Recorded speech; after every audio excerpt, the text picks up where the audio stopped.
I'm so thankful for our partnership with the Spot Athletics in Columbus, Ohio. Our offices and our studios are here, and because of our partnership, I get to offer you 10% off of any of their sport and life programs. That goes for athletes, that goes for adults, 10%. All you have to do is go to the spotathletics.com/get started and enter code unscripted10 in the comments. That's all you got to do. The spotathletics.com/get started, enter unscripted10 in the comments, and they'll get you started today. Now, here's JL with a little bit of his story. I wasn't a great athlete growing up. There was a lot of kids with more natural talent than I had. After my freshman year of football, when I wasn't quite the star I always wanted to be, that's when I decided to start lifting weights. Joined the local gym, and I honestly had no clue what I was doing. Just kind of did what I saw in the magazines. I worked real hard, but after a few months of really not getting any stronger, I was really lucky because the gym manager, he took me under his wing and he showed me how to really train. After a few weeks, I kind of noticed I started getting a lot stronger. After a few years, I was playing college football, and now many years later, I'm a world champion in powerlifting. Honestly, I owe everything I've done athletically to that gym manager.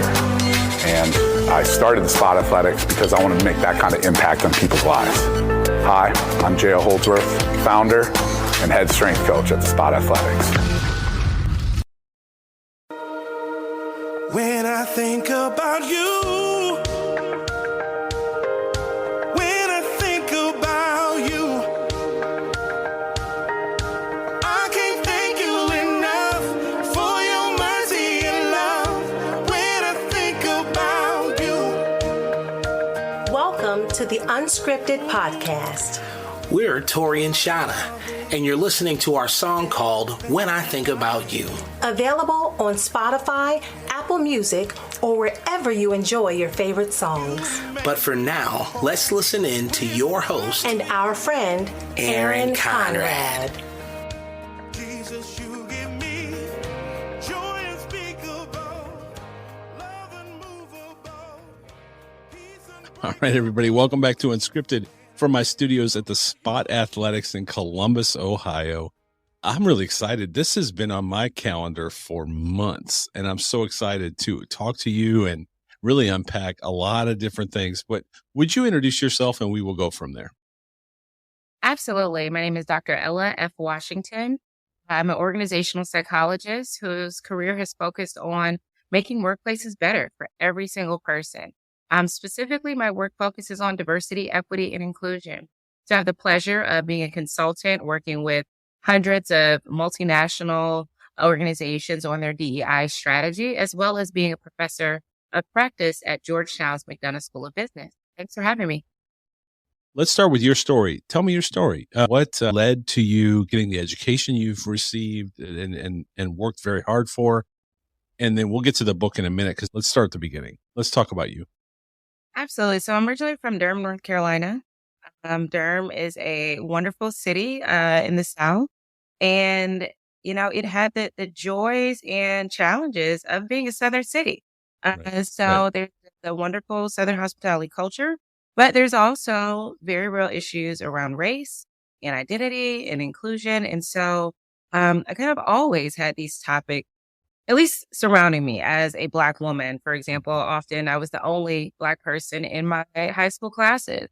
Wow. Things of that nature. And then from there, I went to what most consider a very homogeneous space comparatively, as I attended Spelman College, which is the historically Black all women's college. And so what that means is you're at a space where you look around and you're not othered for the first time. You're not the only one.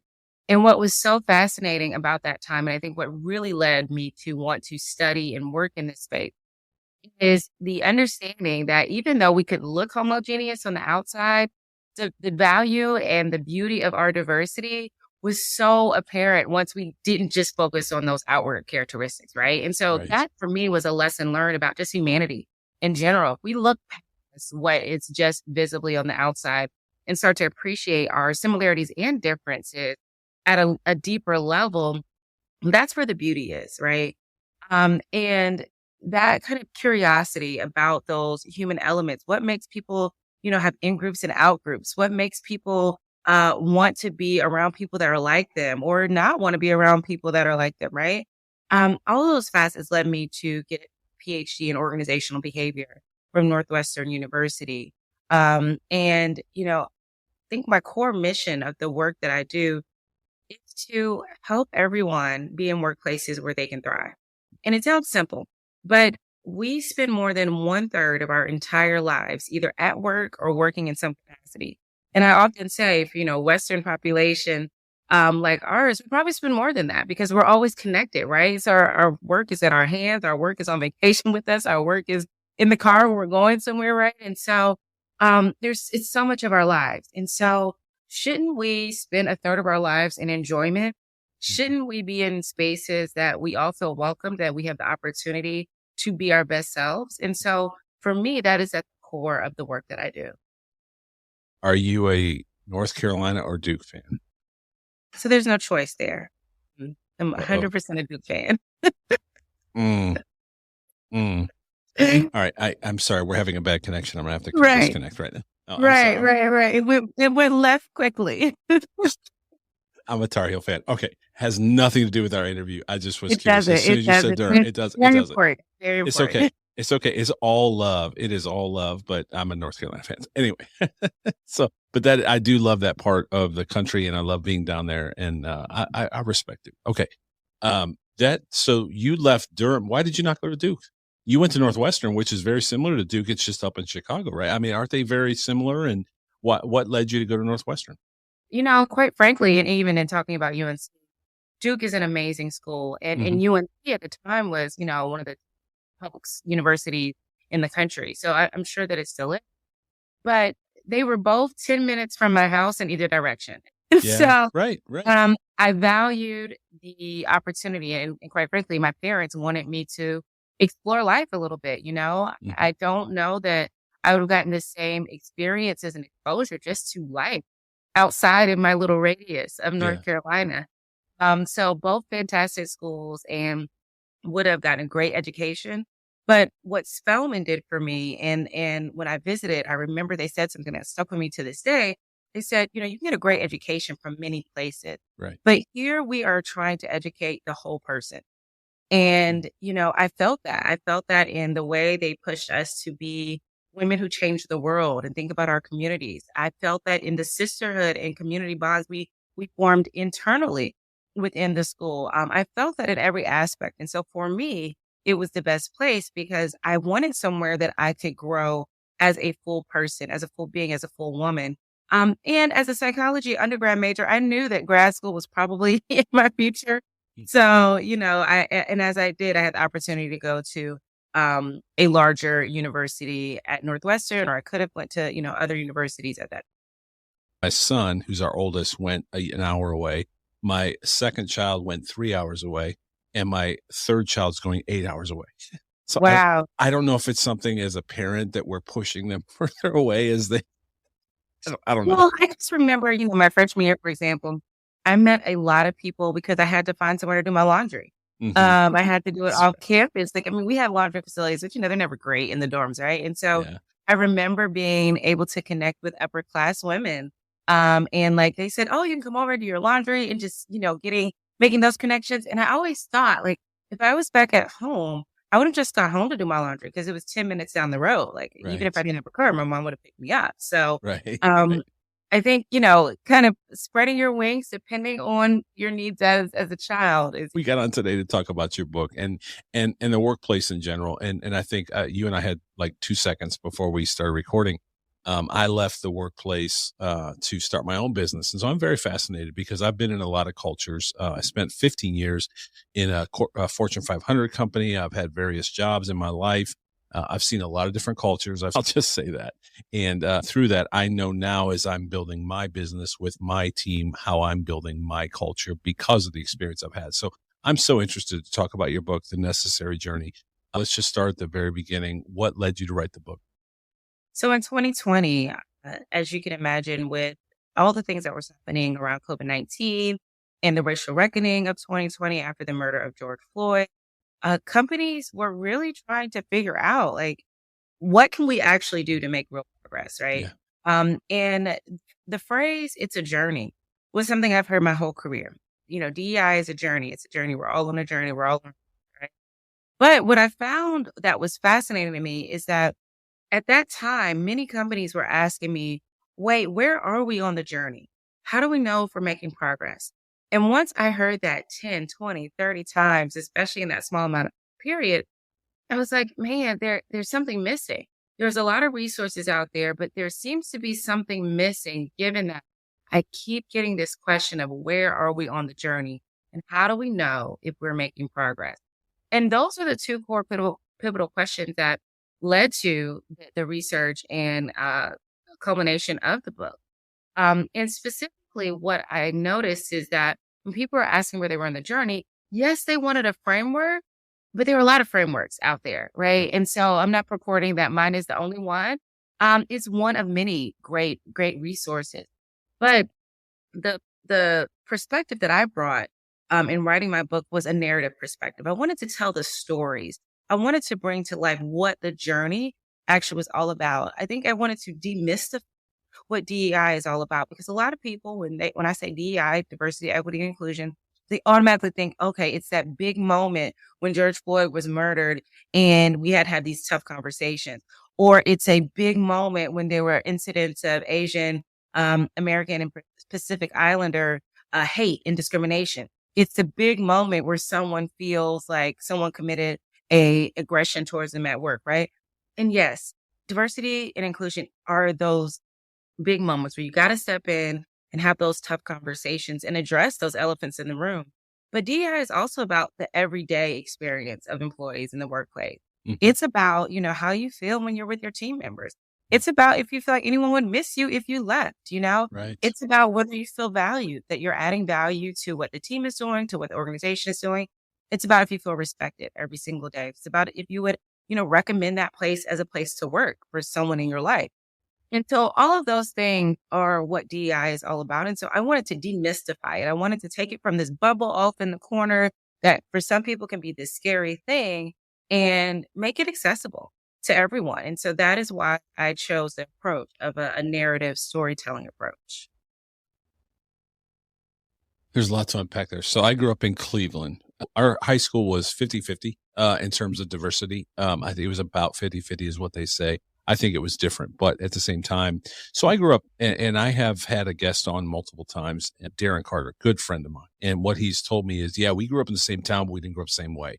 And he's taught me so much about just even white privilege. For example, I didn't understand what that word meant until he explained it to me a little bit. And now I have a better understanding of it. What's funny to me is this very platform that you and I are talking about right now, this very podcast started with around the same time of George Floyd and COVID, and I was bored. I didn't have anything else to do. And so I was watching the world somewhat burn, and I hated that. And so I reached out to some friends that were just Columbus Destroyers players, and the four of us got on. We talked about how do we get better? How do we understand each other? Let's have conversation versus, arguments. And that's honestly, that was episode 1 of this podcast over 200 episodes ago. So that's where my heart is. And I love that we're talking about this because I have also left a workplace where respect was no longer being served. I pushed away from the table. So I'm very interested. What does the book have? What will someone find when they open the book? What do they find? How does this help other people understand? Well, we're all on a journey, right? And so one of the things that I'm very clear about in my book is that the book is about 9 different companies and their organizational journey, but each of us is also on a personal journey around these topics. And so no matter your background, no matter your life experience, we all have things to learn, right? And we all have ways that we can improve. And that's the hope, that we're always making that one step forward. And, diversity and inclusion, they're not topics that go away. You never get to a place where you check the box or, okay, I'm woke now and I don't have to think about these things anymore. It's a lifelong evolution, right? It's a lifelong understanding and respecting and welcoming humanity in all of its forms. From an organizational perspective, I hope that we are talking about new challenges around DEI in the workplace, like Gen Z coming into the workplace and how they're different or similar than generations before them, how the workplace of the future will look with, new technology, and even just the fact that most future organizations will not be in person, 100% organizations. So the way of our parents and the way of even most of us when we started working is no more. It's no longer. So those are the types of inclusion and equity conversations I hope that we're having in organizations, but we're never going to be done. And so it's okay that, we don't always say the perfect things. We don't always know exactly the lived experience of someone else. That's why we're on the journey. So I just want to affirm that, like, it's okay. Like that's why we're here. And it's about action. But even before you can get to action, you have to have the right intention, the right spirit about it, and humility. And so that's what I hear from you. And so it's very welcoming. Thank you. Absolutely. I have two questions, a twofold question. One, what is it going to take for us as a society to hire someone because of their qualifications, period, regardless? You know what I mean? Almost like a blind resume. If I've never met the person or know what background they're from, if I just look at their talent and their ability, because ultimately that's really what, hopefully, I think that's what it's about is their talent and ability, not if they're the color of their skin or who they knew and those kind of things. That would be question one. Question two is, we have transferred to a remote society. And do you think that is impacting what I just said? I'm hiring people because of their talent and ability because I'm not seeing them in the office every day. That's a really tough question. Yeah. Well, we are all biased. So let's just start there. Bias is our natural inclination or affinity to something. Bias is also the way our brains make those cognitive jumps to make the world easier for us to digest. So we are able, and I'm no neuroscientist, but I know that we get more than 2,000 bits of information through our senses every single moment, right? And so in order to be able to even have this conversation or to be able to do the things that you have to focus on, your brain has to make those leaps so that you can, go through life, right? That's where unconscious bias comes in. So, but sometimes those leaps are wrong because those leaps that our brain makes are based off of our lived experiences, our values, what we think, right? And even those realities may not be true. That's where we have bias. So I level set there because I don't think it's possible to ignore that bias exists, meaning just having a straight up meritocracy in hiring for talent. I don't think that's possible. I think we have to acknowledge that bias is part of the human condition and find ways to manage it, to make it so that our processes and policies around hiring, for example, are bias proof when possible. I think that's more realistic than saying, what is it going to take for us to not look at someone's race or gender or any other demographic? Because it's just not true. Like if we have not been exposed to that person, right, we're automatically going to have a bias. Maybe a bias for them, maybe a bias against them, but it's not possible for us to just say, oh, we'll walk through life and we don't see difference and we're not biased. We actually want to see difference because difference is what makes us amazing, right?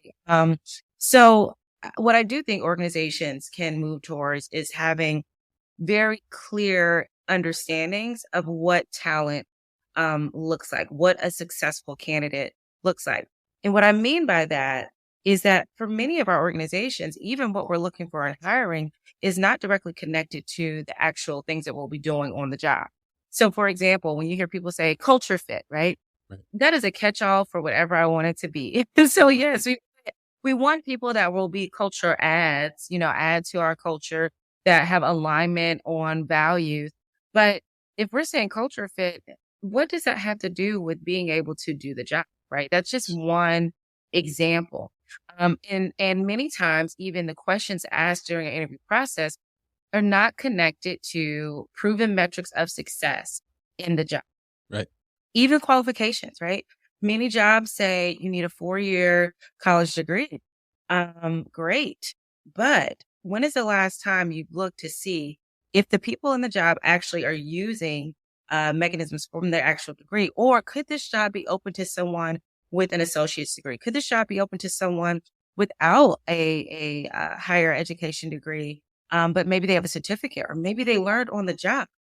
So when you say when we're hiring for talent, I don't think it's just about the bias element. I think that's part of it, but I think it's really the flawed system of organizations being lazy and not being willing to think outside the box and spend the time making sure that their jobs, the way they're posted, the way that they're interviewed for, and the way they're selected for are free from those biases. So I don't put it just in the hands of the hiring managers. I think it's the whole system that has to change. Hey everyone, my name is Cami Pranel and I'm the Executive Director for My Unscripted. We hope you are enjoying today's interview. My Unscripted is dedicated to helping others find their voice, passion, and follow their dreams. Our team can help create websites, apps, YouTube channels, podcasts, media, and social content. Whatever your passion and vision, we can help. Our good friend Manny Ahome of Samaritan's Feet once said, "Make sure your dreams and goals are big enough to create room for others to join you."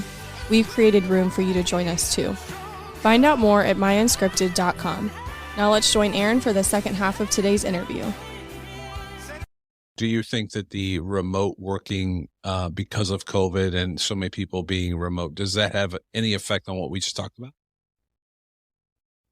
No, I don't. Okay. I don't think it systems only change if you change the system, right? Yeah, So, right. you can put that same hiring process in a virtual environment and you can still have the same issues. Now, what can change, let's say if you start to blind resumes, so taking out indicators of race and gender and other things like that, that can be done virtually or, non-virtually. You can make sure that the questions you ask for every candidate are the exact same and that there is a rating mechanism that's objective. You can make sure that you have a hiring panel instead of just one person that makes these decisions, right? And so those are the things that can be done, whether we are in person or virtually. And many companies have started to do those things. So I think that's the shift with hiring specifically. Now, I do think workplace culture has certainly shifted. I'm not saying the virtual work environment has no effect. I just think hiring itself can really be a granular process and can be a system that takes away the bias if you want it to. One of my favorite bosses ever, and one of the best cultures I've ever worked in, actually the best culture I've ever worked in, used to always tell me that I just want to get good people on the bus and then we'll figure out where they sit. Mm-hmm. Like that was his hiring and his mentality was, let's just get good people on the bus and we'll figure out where they sit later. And we had an amazing culture and an amazing organization and everyone loved working there and everyone worked really, really hard. Is that your experience as you looked at companies, not that exact phrase, but that mentality of let's just get good people? And I think it goes back to what you were just saying a minute ago. Let's get really good people and then we'll figure out where we can put them later. I would agree with that. I think the only caveat is we have to make sure we are clear on how we're defining good people. And because often, what we mean by good people are people like us, not because we're biased and all of that, but it's because it's a natural human thing to look for people that are similar to you in experience, background, demographics. It's homophily is what it's called in psychology. And it's a thing we all do. We gravitate towards people that are like us, even if they are demographically different, right? We ask them, do they go for Carolina or Duke? Or we ask them, right? That's how we connect. Yeah. And so, let's say I had said the forbidden that I was a USC fan. You automatically would have had, if we're in an interview, right? That's automatically another level of affinity. Absolutely. It's not bad, right? But therefore, all of a sudden you look around, you get a team full of people who watch college basketball. Again, not bad, but that's when, look, how are we defining good people? And are we making sure we are giving the same opportunities to people who cannot stand basketball in any regard? Because that's okay too. And so that's what I mean about just defining, well, you mean by good people? But I think at the core, that sentiment of hiring people that want to work hard, who are talented and can contribute to our organization. Absolutely. I think that's a good place to be. And in fairness, I have not read the book yet. So I'm asking you a lot of questions that may be in the book and I can't wait to read the book. It is on its way to me. So I can't wait to unpack it because I'm really fascinated by, one, the human condition, two, our differences as people, three, how that all plays together, and four, how that works in the workplace, having been in workplaces myself that were a variety of things. So let me ask you another question. When I've been in a workplace where the leader was a narcissist, and I left that because, again, toxic. It was just toxic because the leader was a narcissist. And I remember someone telling me afterwards, they said, hey, how many of the people that they've hired knew that person before they started working there? And when I looked at the landscape, to your point a minute ago, he was surrounded by people who he'd known his whole life, who knew him and he knew them. Have you seen that as well in the workplace? And how dangerous is that for a culture when a narcissist, I'm sure you've seen, because narcissistic leaders are typically the ones that are leaders, unfortunately or fortunately, I don't know. But, Right. some of the greatest leaders of the biggest businesses are narcissists. Have you seen that with at least even a senior leadership in a large corporation? Have they surrounded themselves with people that they knew and they knew them? Does that make sense? Yeah, I mean, I absolutely feel like that is part of corporate culture. That, you hire who you know.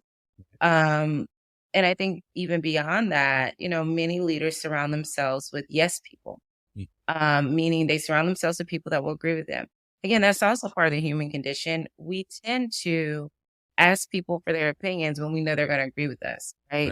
Right. It's a bit harder for all of us to make sure that we're seeking out divergent perspectives. Because who wants to go and ask someone their opinion and we know they're going to disagree with us, right? Like, that's just not what Right. we naturally do. Right. And so leaders often, get really bogged down in that human condition because they are used to people thinking they're the smartest person in the room.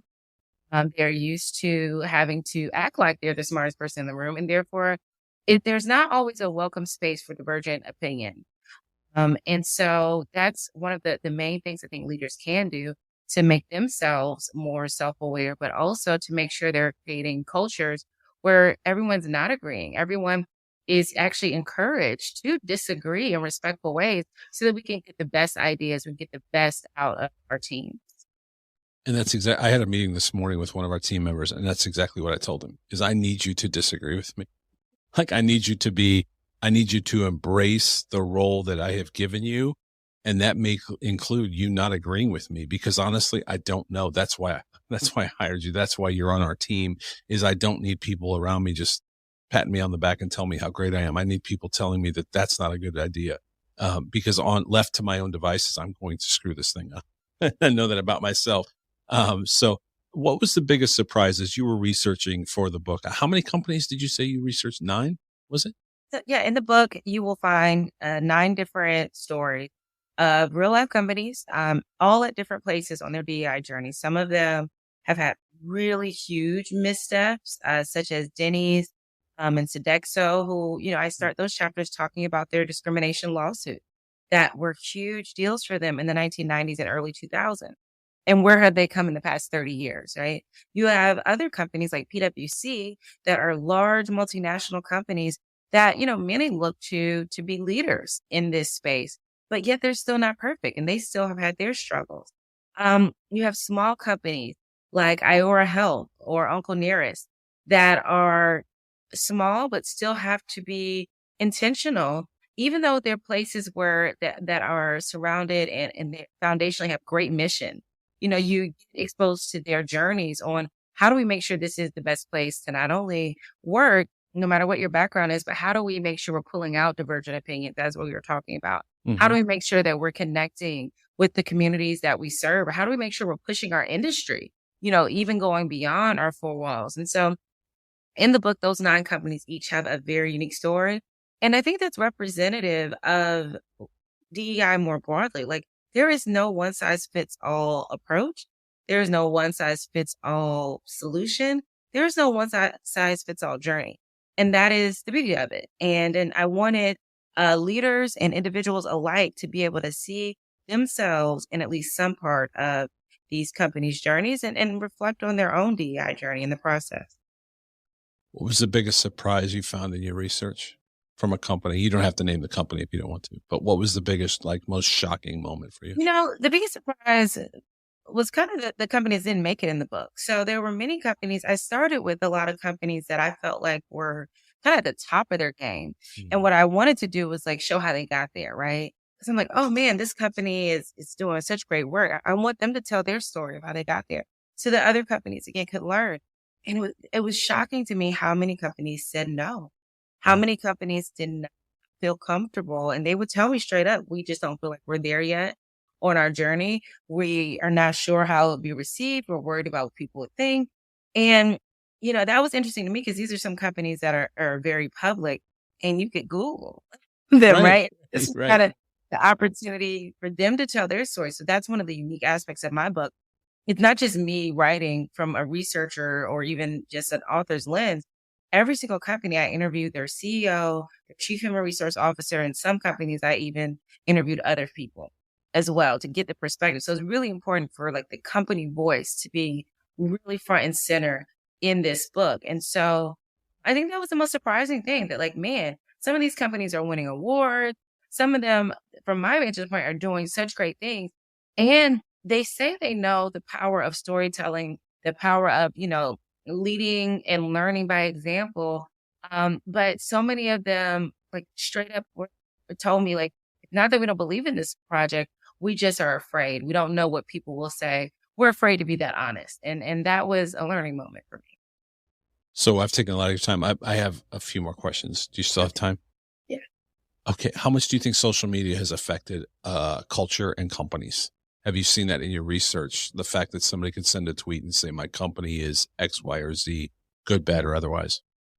I think social media has affected our brain. So Absolutely. you got to get a neuroscientist up here to talk about that. But I think social media has impacted even the way we think about work, right? Like, we're so used to instant gratification through technology and specifically social media. So even the notion of like not having that immediate feedback, right? Or the immediacy that you want, that leaves people feeling uncomfortable. I think that, social media has also led to a lot of online bullying, right? And there are many things that people will say online under the guise of their social media accounts or a anonymous social media account, they would never say in person. Right. And so it encourages us to have these polarizing opinions because we can say whatever we want and there's a lack of accountability. Now, when you do that in the workplace, there is going to be some accountability. And so it's interesting because you even see on some company, like internal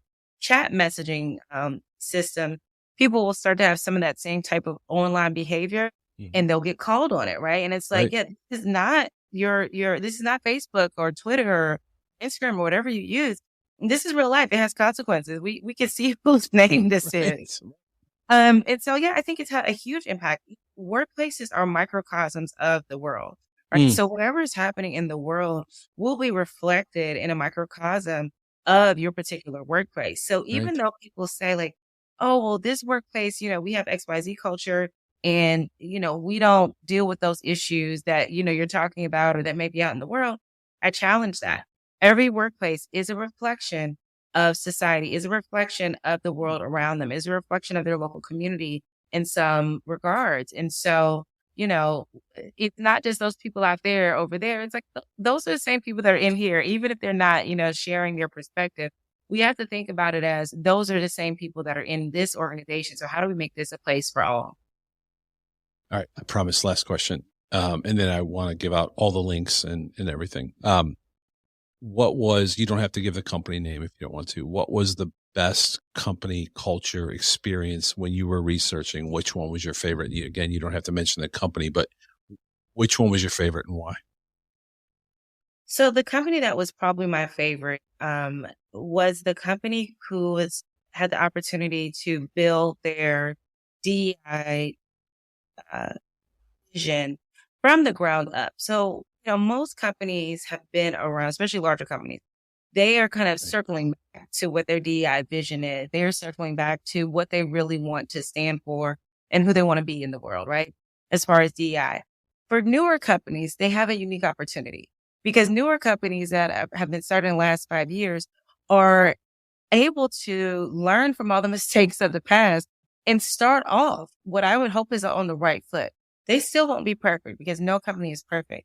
But I think my favorite company stories were those who had the opportunity to be intentional from day one And so it can show us like what progress can look like, even for companies that have to play catch up.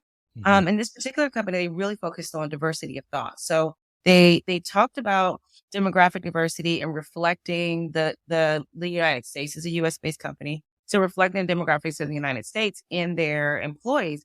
But beyond that, this is a company where the CEO literally says, if you are just here to agree with me, you don't belong here. We want people to disagree. So exactly what you said before, that's what this CEO is all about. And it's even on their company website. You can't even apply to a job at this company without reading their 9 values. Wow. And part of those values are respect, inclusion, being honest and candid, but also having diversity of thought. And so that was really inspiring, because I hope that's a glimpse of what we can see more of in the future as new companies that have this foundation of what the world has been through and where we are today. They're starting from that place versus from 20, 30, or 40 plus years ago.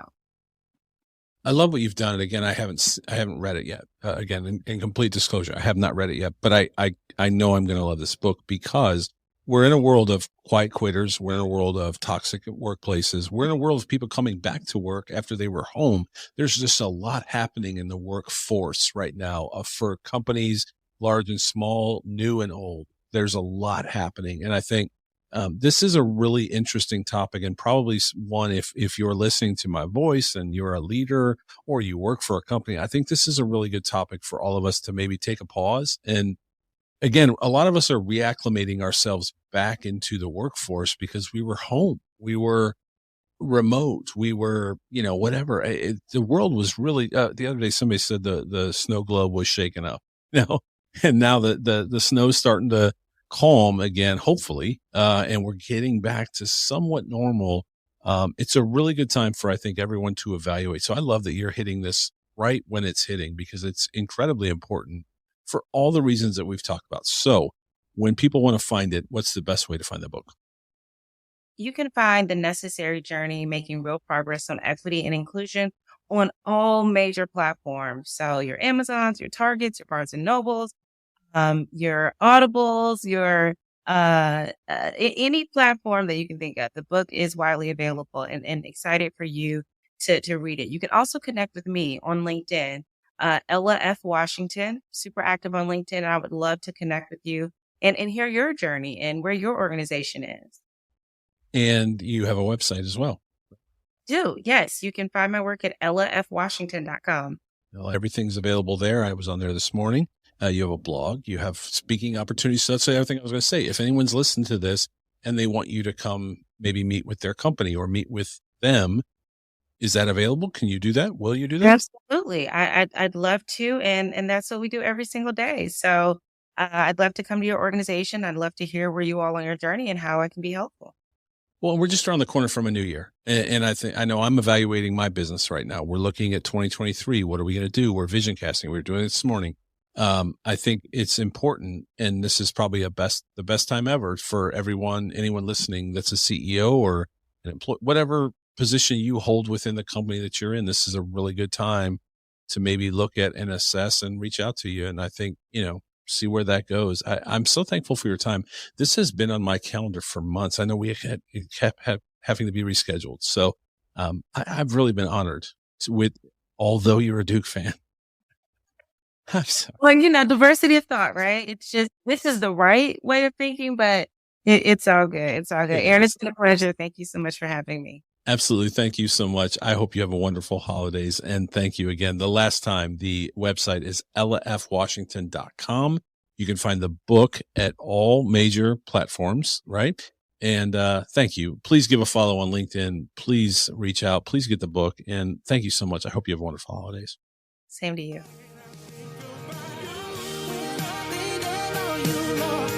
Thanks for joining us for another episode of the Unscripted podcast with your host, Aaron Conrad. Be sure to like, share, and follow on all your favorite podcast platforms. Also, make sure to check out our song, When I Think About You, on Spotify, Apple Music, or wherever you enjoy your favorite songs. We'll see you next time on Unscripted with Aaron Conrad.